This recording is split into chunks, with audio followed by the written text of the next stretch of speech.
एक गांव था, सुंदर नगर। नाम की तरह ही बिल्कुल सुंदर था वो गांव। उस गांव में चार दोस्त रहते थे जो बहुत ही पक्के मित्र थे। एक दिन एक दोस्त कहता है, तुम्हें एक मैं सच्ची घटना सुनाता हूँ, सुनो। एक आदमी जंगल में जा रहा था। वो व्यापार के लिए शहर गया था। वापस आते आते अंधेरा हो गया और वो अकेला ही रह गया। इसलिए वो जंगल में धीरे धीरे डरता जा रहा था और चलता जा रहा था। चलते चलते उसे एक घर मिला। उसने लगा कि वहां पर जाकर वो किसी से मदद मांगे, मगर वहां भी कोई ना था।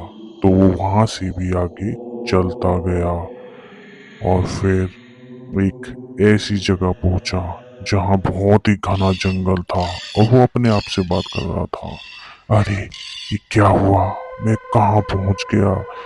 मैं रास्ता भटक गया हूँ। अब मैं क्या करूँ?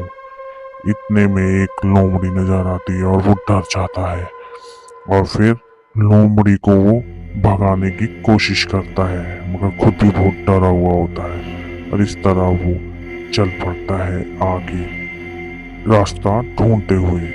और बहुत ही ज्यादा रात हो चुकी थी, किसी का ना आना था ना जाना था। वो सुनसान जगह थी।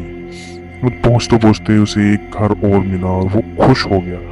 उसने पास जाकर देखा और आवाज लगाई, क्या कोई है?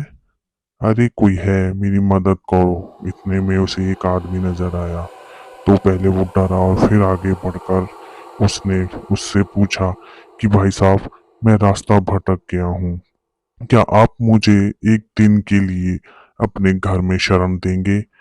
मगर वो आदमी कुछ ना बोला। फिर अचानक उसकी हंसी सुनकर वो आदमी बहुत तेजी से दौड़ता हुआ वहां से चला गया और बहुत डर गया था वो।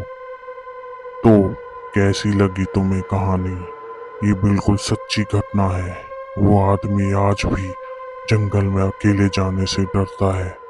उसके जंगल के नाम से ही रूह कांप जाती है। इतने में एक दोस्त को याद आता है कि हम तो गांव में थे, हम यहाँ कहाँ आ गए? ये कौन सी जगह है? और हम दिन में थे और यहाँ रात कैसे हो गई है? ये सब कुछ समझ नहीं आ रहा है। वो अपने उस दोस्त से पूछते हैं कि हम स्टोरी सुनते सुनते यहाँ कैसे आ गए। उन्हें कुछ पता नहीं था। फिर राज बताता है कि मैं तुम्हें इसलिए यहाँ लाया हूँ ताकि तुम सब भी उस आदमी की तरह महसूस कर सको कि उसके साथ क्या क्या घटित हुआ। ताकि वो आदमी तो मुझसे बच गया, लेकिन अब तुम कैसे बचोगे?